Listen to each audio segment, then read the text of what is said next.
There's a reason your deepest desires haven't fully landed in your life yet. And it has nothing to do with effort, worthiness, or even your thoughts. This might sting at first, but it's freeing. Positive. Thinking alone won't move the needle. In fact, your mind may be the very thing keeping you in a loop of almost manifestations and quiet frustration. You've probably heard that your thoughts create your reality. But here's the missing piece almost no one mentions. Thoughts are only the surface of creation. The real architect is your vibration. Thought without vibration is like trying to start a fire with air alone. The spark never catches. And vibration doesn't come from what you say you want. It comes from what you feel when no one's watching. Reality doesn't respond to words. It responds to frequency. So we begin in the invisible, yet incredibly broad field of your emotional energy. Your thoughts can sketch a future, but your frequency decides whether that future becomes real or stays a bit of a dream. This is the hidden tug-of-war so many are fighting without realizing it.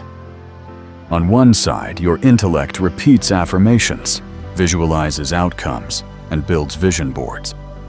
On the other, your body, the deeper part of you, dips broadcasting fear, doubt, and unworthiness. The result is a vibrational mismatch that stalls creation before it starts. The universe listens, yes, but it listens to the whole of you, not the part performing optimism. Here's the shock. Your energy speaks louder than your language.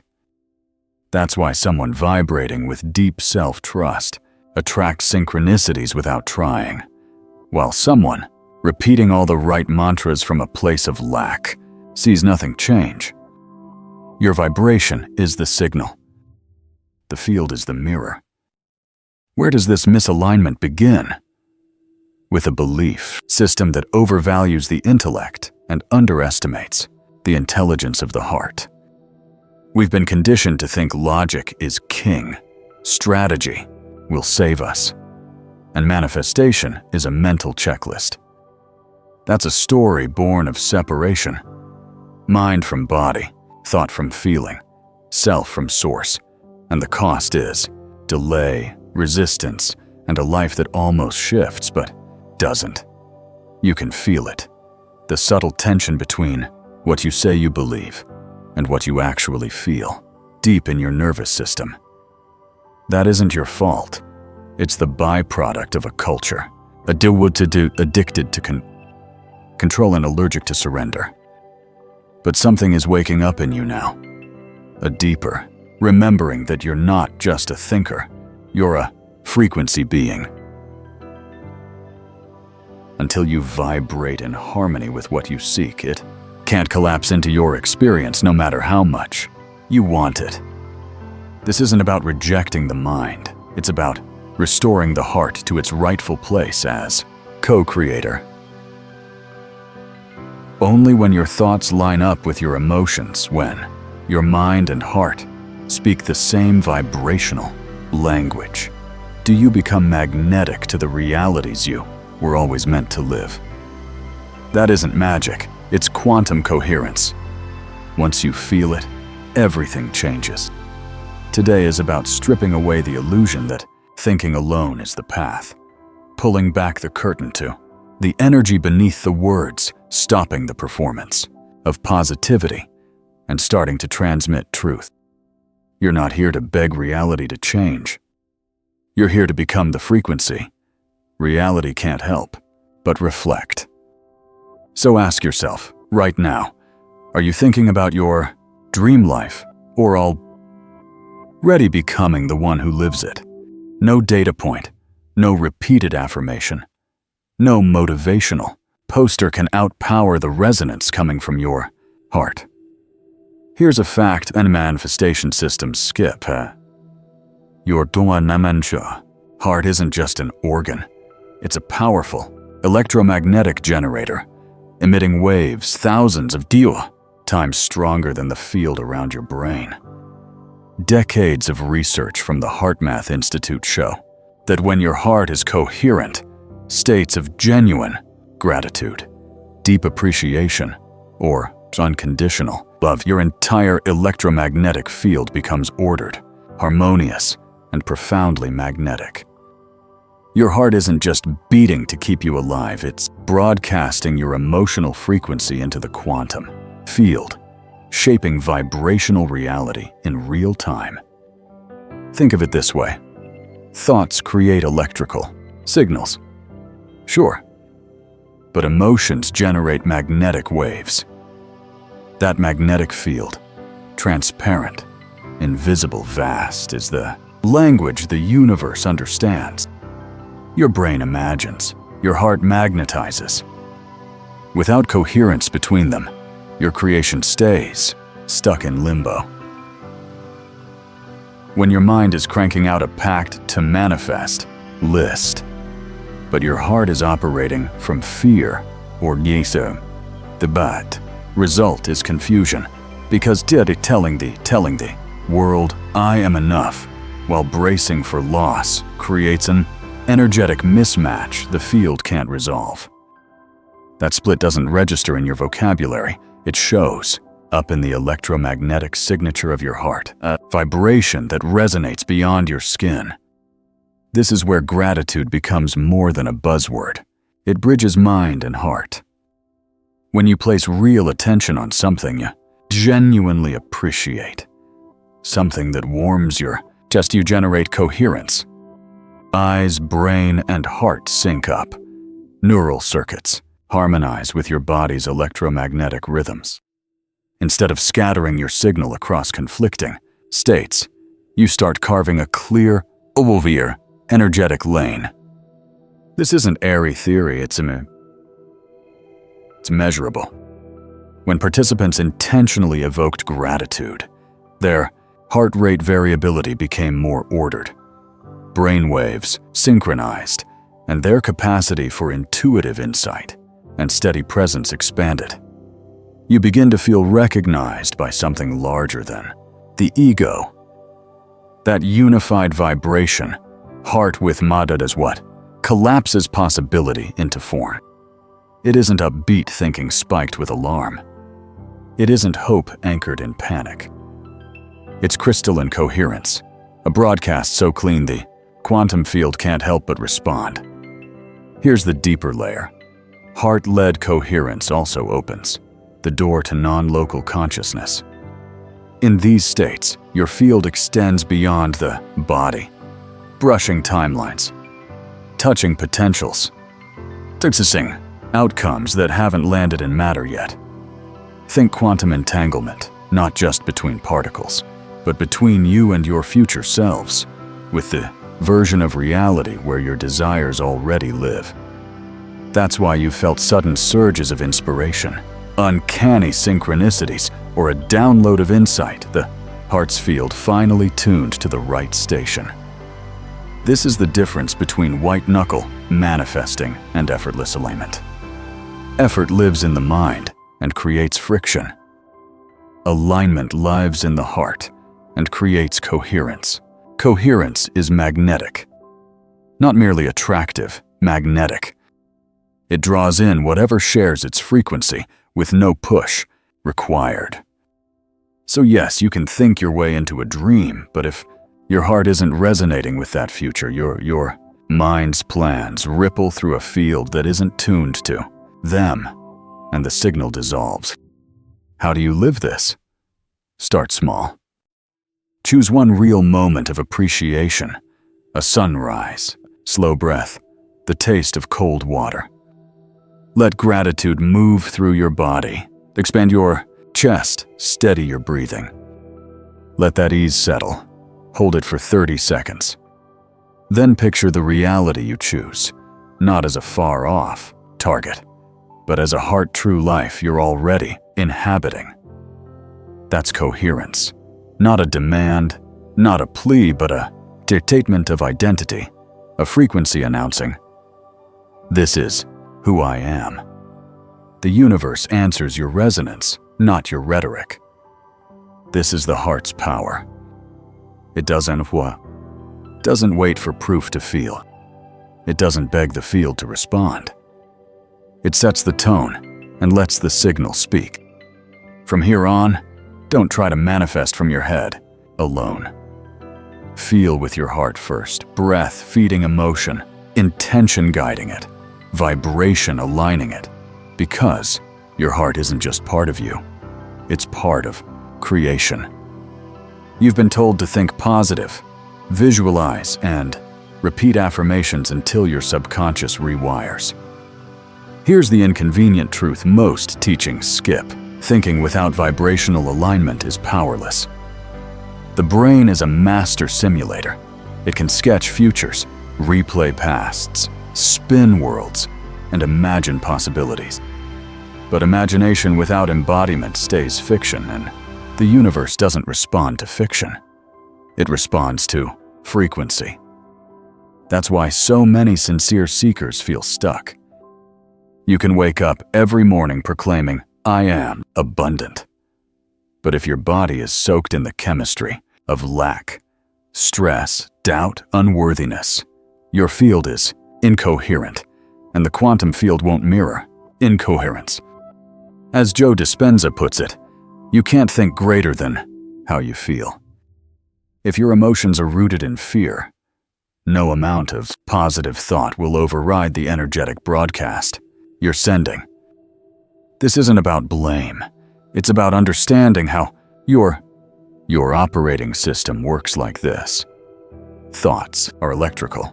They spark the signal. But feelings are magnetic. They amplify, repel, or distort that signal. Manifestation is not a mental exercise. It's a full-body transmission. Every thought you think lights up a neural network, but without an emotional charge, the signal is faint. It might ripple through the field, but it lacks the coherence needed to collapse possibility into form. This is where emotional repetition becomes dangerous. If you think, "I'm not enough," pair it with shame and replay that daily. You are programming your field to attract people, events, and outcomes that mirror that belief, not as punishment, but because you've observed that frequency long enough to lock it into reality. Now, consider the phrase, "fake it until you make it." In the quantum realm, that doesn't work. The field reads your essence, not your performance. You can act confident, but if your cells vibrate with fear, the field responds to that. Energy doesn't lie. This is where Bruce Lipton's research in epigenetics becomes vital. Your thoughts and beliefs alter your biology, and your biology shapes your vibrational signature. Perception shifts body chemistry, and body chemistry broadcasts your true frequency. So when you think, "I am abundant," but your chest is tight, or you visualize love while carrying heartbreak, the field mirrors the emotion beneath the image. Here's the paradox. You can't think your way into a new reality unless your body believes it. This is why shifting identity is the cornerstone of quantum manifestation. The real change happens when your desired future is no longer a distant goal, but a felt state within you. When your nervous system stops waiting for proof, when your body stops needing evidence to believe it's worthy, that's when you collapse timelines. This isn't abstract. It's neuroplasticity, biology, and quantum mechanics at work. So how do you bridge thought and vibration? You embody it. You rehearse the future as if it's a memory, not a fantasy. You train your nervous system to feel safe, free, and fulfilled before anything changes externally. You get familiar with the frequency of your desired self until your body trusts it. Neville Goddard called this living from the Yanpukor, feeling now what you'd feel if it were already done. Not hoping, not pleading, resting in the vibration of it already being real. The field doesn't give you what you want. It reflects who you are.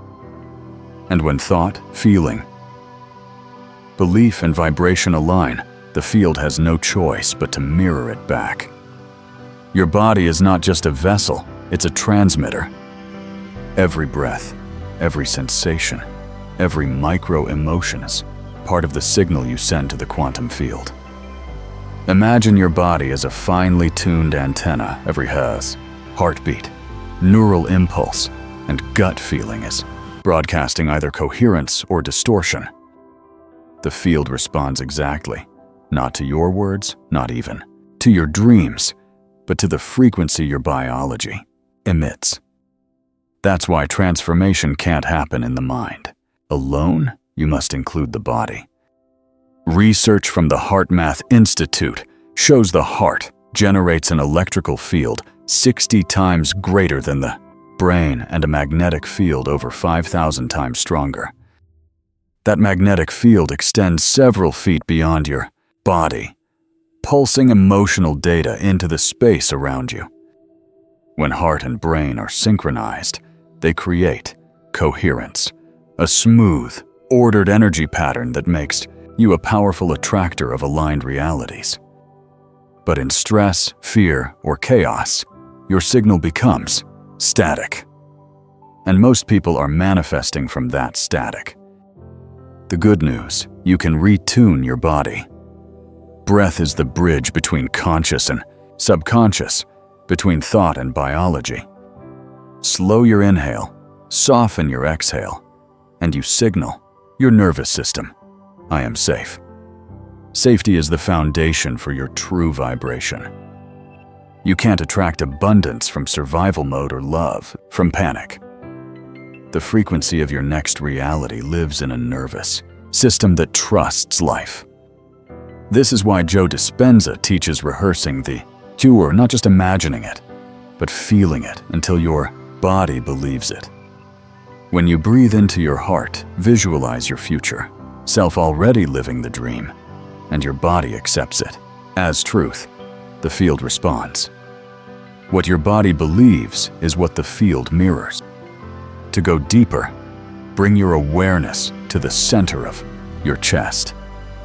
Slow your breath. Recall a moment of gratitude or joy. Let it grow. This isn't just a pleasant state. It's a signal to the field. This is who I am now. Repeat it often enough. It overrides old patterns, rewires your brain, reshapes your electromagnetic field, and prepares your reality to shift. This is quantum biology in action.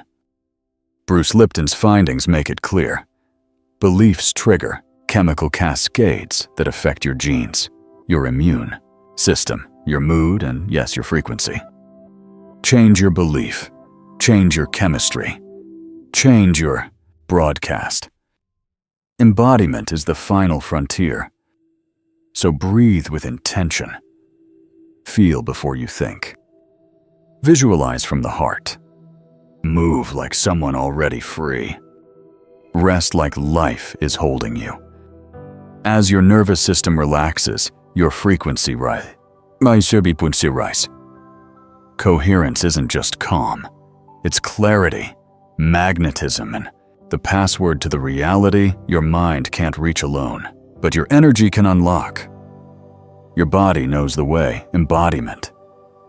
It's not your desire that draws it in, it's your alignment. You don't pull in what you wish for, you magnetize what you consistently feel. Thoughts are electric, they spark intention, but emotions are magnetic. They carry that intention out into the field. And when the two move in harmony, when you think about what you love and feel as if it's already yours, the universe begins rearranging itself to match your vibration. This is why positive thinking alone falls short. If your mind says, I'm abundant, but your body still loops through fear, doubt, or lack, you're sending a split signal into the quantum field. And the field always reflects the stronger frequency, almost always the emotional one. Here's the truth. You are always broadcasting. Even in silence, even without action, your energy is transmitting. The universe doesn't respond to the words, the dreams, or the vision boards. It responds to the felt state underneath them. Think of it like a tuning fork.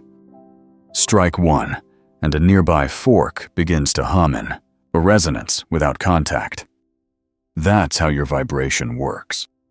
When you embody joy, safety, love, or expansion, the field resonates with you, sending people to events and opportunities that match those frequencies. And here's the liberating part. You don't have to chase, force, or hustle the universe into compliance. You only need to practice becoming the vibrational match to the you who already has it. That future self already exists as a potential. The moment you feel like them consistently, you start pulling that timeline into now. Neville Goddard called it living from the end, Joe. Dispenza calls it rehearsing the future. Abraham Hicks calls it the vortex. The language changes, but the principle remains. What you emotionally embody becomes what you energetically receive. So start small. Choose one thing you've been trying to manifest and ask yourself, how would I feel if this were already mine? Slow your breath. Soften your body. Let your heart sense it, not as fantasy, but as reality, already in motion. Hear it. Feel it. Live inside it. This is frequency rehearsal. Do it often enough, and your body begins to normalize it. Abundance feels natural. Peace feels inevitable. Love feels safe in your nervous system. And that's when the universe says yes. You're not pretending. You're activating. You're not faking confidence. You're tuning into the version of you that already exists in the field. Breath. One emotion. One moment at a time. Your greatest tool isn't your strategy. It's your vibration. It's your presence. It's your coherence. You don't push reality into shape. You align with the reality that naturally fits your frequency. And here's the quiet truth. The most powerful signal isn't loud. It doesn't shout, "Look at me." It's the silent, steady hum of coherence, the stillness of someone who knows. When thought, emotion, and presence unite, you stop broadcasting static. Manifestation stops being a performance and becomes an attunement. That's when you stop chasing and start inhabiting. Your nervous system relaxes. Your urgency fades. Trust takes over. This isn't passivity, it's mastery. You're not running toward the life you want, you're collapsing into it. In coherence, your inner world no longer contradicts your vision, so the field no longer resists. From here, you don't manifest in the old sense, reality simply responds. The right people show up. Opportunities align. Synchronicities appear, not because you demanded them, but because you became them. Embodiment doesn't plead. It doesn't prove.